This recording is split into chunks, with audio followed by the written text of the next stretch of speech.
you personally watching right now might be in a completely different position than me. Maybe you're in the OnlyFans management industry yourself. Maybe you're just an outsider who just wants to see some gossip. Maybe you're actually trying to start, or you're already a veteran. It doesn't matter at which position you're in. In this video, I'm gonna give you an insight that's gonna change your view on the entire industry.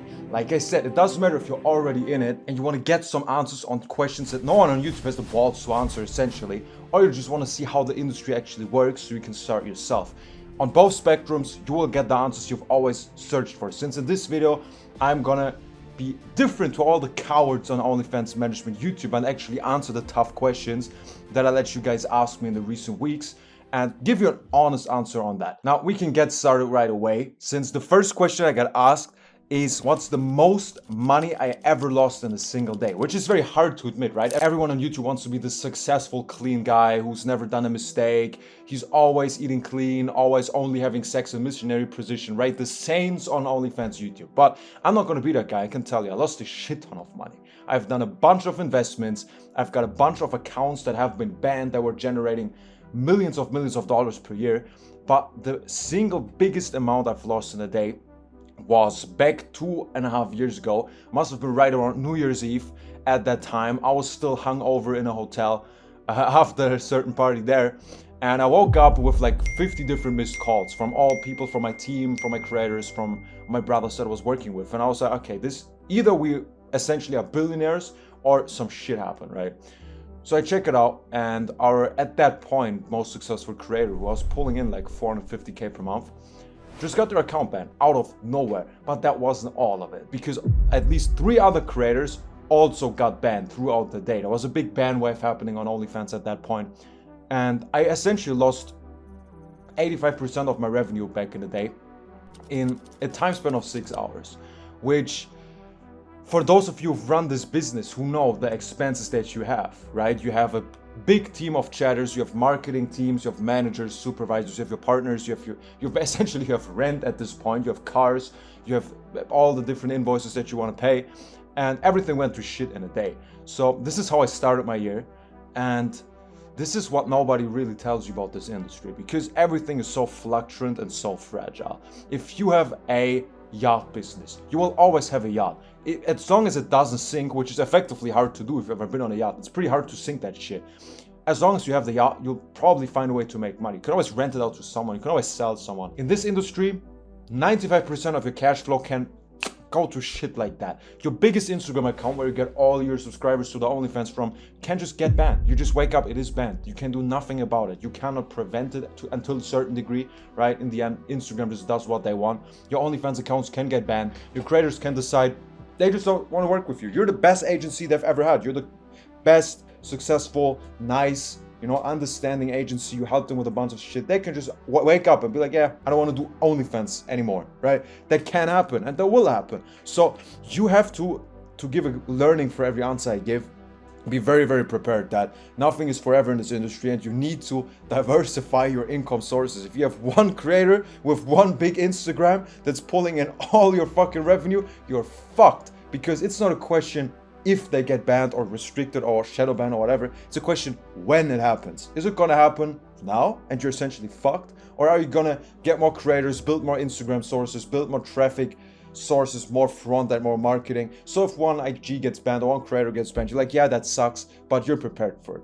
So this is the most money. So we can say $500,000 is what I essentially lost in recurring revenue in a day, which still is a fun story to tell. The second question someone asked me, who's apparently outside the OnlyFans industry, is what the average subscribers are actually like. I mean, some of you guys, you know how the subscribers are. Everyone has their unique experiences. But the biggest misconception is how normal they are. And it's also kind of frightening, right? As someone who's not in the industry, maybe you expect OnlyFans subscribers to like pay for content, who fall in love with the creators. You expect them to be like these World of Warcraft nerds, Discord mods, fat, a lot of pimples, living in their mom's basement. While you might find a characteristic like that in most OnlyFans gurus on YouTube, the actual subscribers are not like that. The most of them, they're pretty normal guys. Of course, this is not how you should be as a man. This shouldn't be your goal. This is not what I consider normal in my own worldview. But as far as 99% of people are concerned, these subscribers are doctors, Uber drivers, managers. They work in a cafe as a barista, right? Probably if you go through how you lived your day so far, let's say it's the afternoon, right? You interacted with at least 3 people who send dick pics to girls on OnlyFans and buy titty pictures. The barista who handed you your coffee, the same hand he used to basically mix your coffee, he jerked off to probably one of my creators 30 minutes ago in the bathroom. The guy at the bank you were asking for a loan to get a credit for, like, you want to build a house, this guy was sending basically the similar amount last year to one of my friends' creators, okay? Most of them pretty normal. In the outside world, they're the most normal people. They are not super weird, they're not super fucked up. They just lack intimacy. Now that may even be because they just don't want to deal with any female bullshit. And who am I to basically judge that? I mean, fair enough, right? But some of them, they actually lack game, they can't get female. Some of them, they just don't want to deal with them, right? There's a very big spectrum of reasons why people are OnlyFans. While I think that's still gay, right? Your money goes to me, essentially. You're paying another man to jerk off. In my textbook, that's fucking gay. But these guys are usually very normal. They're not these like weird fetish nerds. Some of them are 100%. There's a lot of them out there. But biggest percentage, bro, they're like I said, they're baristas. Your Uber driver, my hotel receptionist that I'm in right now, he probably has the tab open on a private browser, you know? That's just how it is. OnlyFans, and this is why there's so much money in this industry, just has such a big market cap and has pulled off the white labeling, okay? If you think about which site do you want to have open in your browser if your mom looks over your shoulder, do you want it to be Pornhub or OnlyFans? Of course OnlyFans, because it's almost socially accepted, right? This is something porn could never achieve itself. What OnlyFans was white labeled, right? They do sponsorships on boxing fights. Everyone talks about it. Everyone is like, yeah, you know, not this and that. It's white labeled. And this is why so many normal people go on there. The next question I got is, if I feel like I am actively damaging the world or society, and if I feel like a scammer doing this business, right? Since the common misconception, or no, not misconception, the common impression of this business is that essentially people get lied to, they get tricked, you know, you're effectively spreading porn all around the world, you're scamming people out of their last money, and this is like this big crying story. It's like so sad. This guy lost 20 grand to a creator who turned out not to be an actual woman, it turned out to be a chatter. As if that makes a difference, you know what I mean? I've done a whole video about the morality of OnlyFans management on this channel, which is fun to watch. You can watch it after this video. But the TLDR, the small answer of it is, in basically every consumer-orientated business, right? Businesses that sell consumerism, that sell soft drinks, that sell fast food, video games, they all have the potential to damage their consumer's life, okay? If I drink 50 Coca-Colas per day, give me 3 days, I'll have a heart attack. Now, is that the fault of Coca-Cola? Are they damaging the world? Or did I, as a reasonable adult, decide to spend my money on something dumb, and it turned out to be dumb, essentially? So I don't want to sit here and cope and be like, yeah, the guy who owns the liquor store is not responsible if an alcoholic buys it. We all know this example. I don't want to bring it here. It's cope, because that's just a fancy way of saying I don't care. But on a real and deeper level, the consumer has a choice. The people can, if they have 50 bucks at the end of the month, they can spend on OnlyFans, they can have fun, jerk off, whatever. Most guys who judge OnlyFans jerk off to porn anyway. You just found a way to do it for free. That doesn't make you any better, right? But on a real note, the consumer has a choice. If he chooses to spend his money on a dumb way and lose all of his money, that's the same as him going to the casino, betting it all on black, and then being pissed off that he lost all his money. Now, that's not the casino's fault, is it?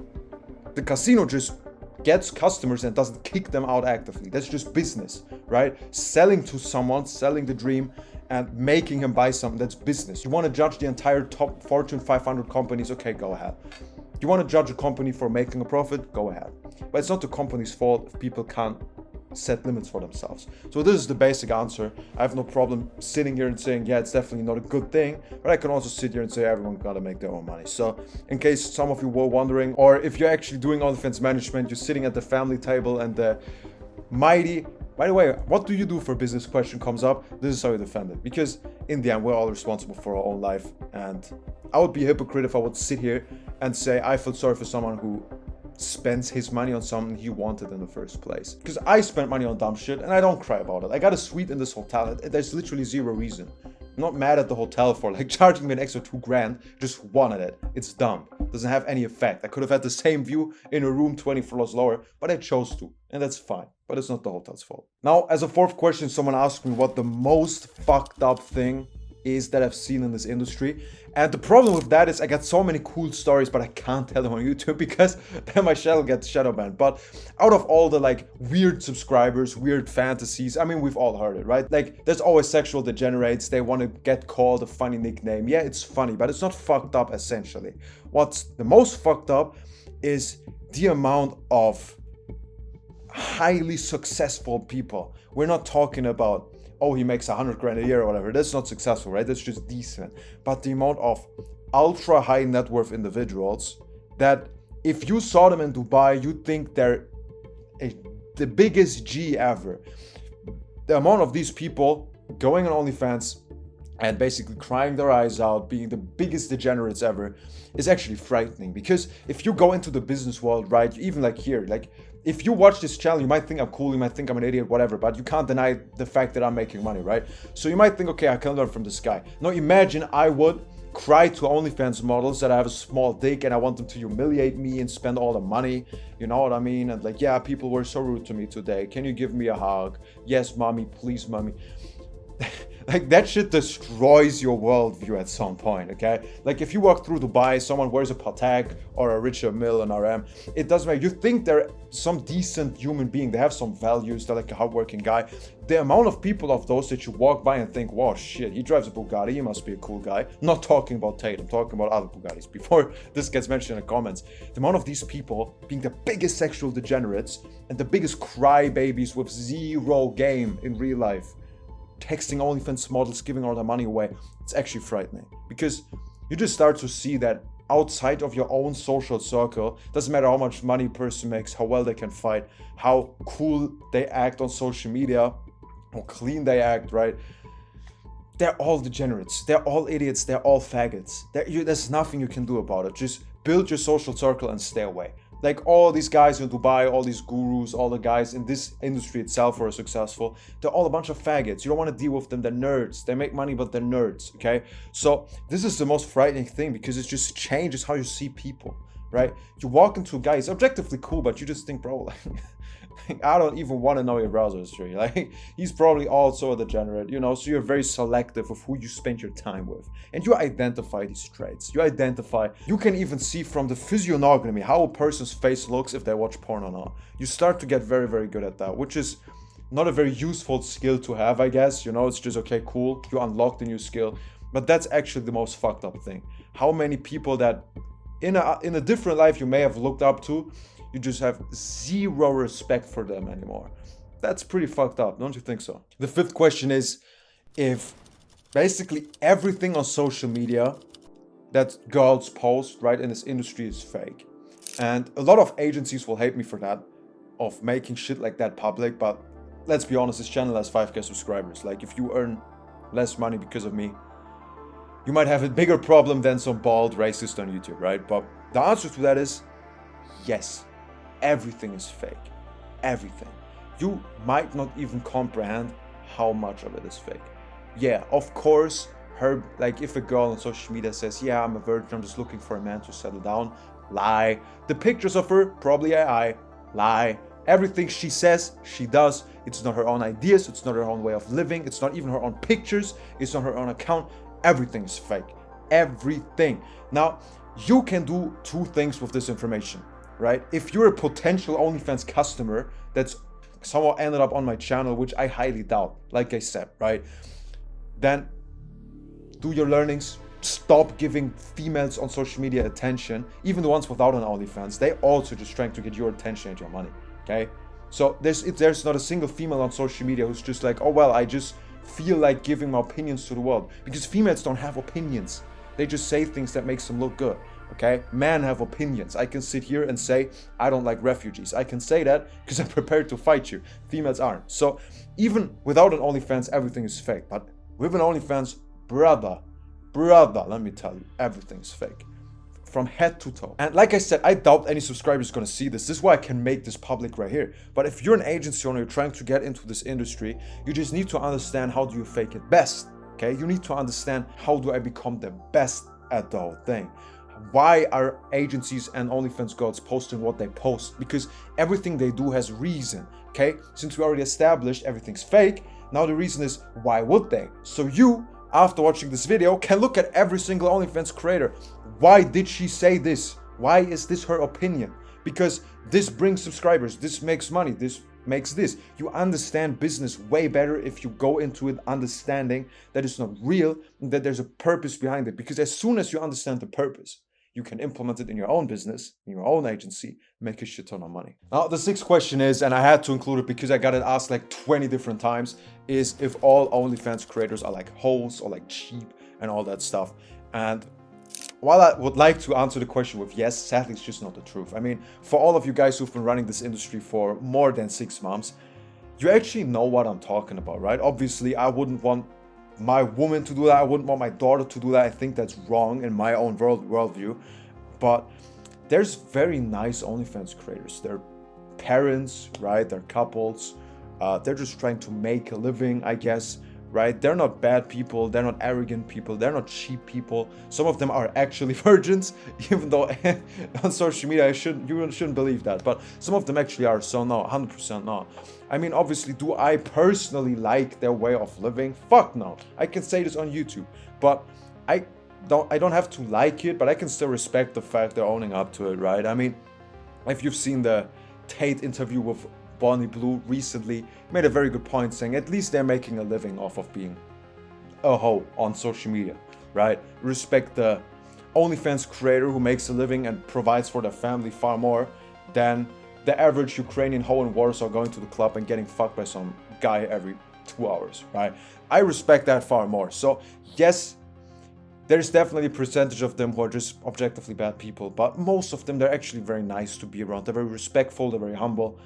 So for the guys of you who've never been around the industry that much, who are just starting out, maybe that's interesting for you to understand. And as a last question, and this is going to be the most detailed answer, a lot of people ask me if this industry is going to die off in the next year, the next 1 or 2 years, since every industry has an expiry date, right? Every industry is going to die off. Look at Nokia. Nokia was the biggest phone supplier. They owned, I think, over 50 or 60% of the mobile phone market at some point. If you would have asked me, hey, do you think Nokia is going to die off? They're going to be like, fuck no. We're going to make phones. We got the 5220 on. You can call. And we even have Snake on there. Phone games. Crazy, huh? And now look at this. Nokia is somewhere in the slums, bro. Nokia is fucking dead. Whoever uses a Nokia is either a drug dealer or a faggot nowadays, which is crazy, right? So every industry dies off. But the thing you need to understand is if you're an agency owner right now, you think, should I do this business for a longer time? You're always gonna make money if you're at the top. The only thing that's gonna happen, OnlyFans might fade away. There might be a new platform coming in, FanView, Fansly, fucking Patreon. There's always gonna be a different way of monetizing sexuality. But that sexuality gets monetized will always be and was always a fact. That's always gonna happen, right? Because it's the most demanded product with the shortest supply for most guys, okay? Because there's roughly, let's say, 4 billion men on this planet, and every single one of them wants pussy. Even the gay ones, okay? Secretly. So they want to try at least once, bro. So there's 4 billion people on this planet who want to actively get or see or feel or touch or watch pussy. And most of them will never get it. Or they get it like once. But it's not good pussy. It's like, second hand, third hand. Like the Wish version of pussy, not the hot one. So there's a super high demand, arguably the biggest one on planet, and a super short supply. So the business model itself is not going to die. What you just need to understand is that as in every business model on the planet that has been around so far, it starts off like that, and we're currently in the golden age. Right now it's super fucking easy. But what's going to happen is people are going to understand that there's a shit ton of money in there. Thanks to guys like me showing it on YouTube, showing it to you guys. So the sharks are just gonna get bigger. There's gonna be more sharks in the sea, and in 1 or 2 years, 5% of agencies are gonna make 90% of the money, and the other 95% of agencies are gonna scrabbing for breadcrumbs. I made $2,000 this month. Yes, But most of the money is going to go to the big players. And with the big players, I don't mean the big companies. They're going to have a good fraction, but the big players are the people who learn now. The people who set up their agency as a whale now, who are going to sign the influencers, the successful creators now, who are going to set their winning systems now. So it doesn't matter which platform they work on. It doesn't matter how they get their subscribers. It doesn't matter how they sexualize it, because they're the big players, the whales, okay? And your job is to become one of them now. Today, not tomorrow, not in a week, not in a month, because then you already get lapped by all the other agencies. So on this channel, I don't want to be like one of these gay gurus who's basically selling you a gay mentorship for a living so he can pay his fucking rent and his alimony and his child support. This is not who I'm trying to be. I'm living good, believe it or not. The reason I'm going to tell you what I'm about to tell you is because there's a very limited window in which people are even going to make money. And I don't have the time to answer all of your guys' DMs on my Telegram and my free group. I don't have the time. So what I recently did is I handpicked a very select amount of agencies, led them into my own academy, and worked with them one-on-one every single day and mentored them through the way, gave them all my systems, all my knowledge out of the last 5 years of running this business with multiple 8 figures in revenue in the recent times, and helped them transform into a whale with multiple 6 figures per month in profit. This is what I did. And I can tell you right now, the doors at this point in time are closed. But what you can do is you can send me a DM on my Telegram. You'll find the link in the bio and I can put you on the waiting list. So if I decide to open up the doors in the next couple of weeks and the next couple of months, you're going to be the first couple of people to enter and get saved from the eternal brokenness that's going to await you if you're not turning into a big agency today. Now, these are a couple of the biggest questions I got. If you got any more, drop them in the comments just so I can get free engagement. I may reply, but mainly I just want to boost the video. I'm going to be transparent here. So I wish all of you a wonderful day. Talk to you soon. Bye-bye.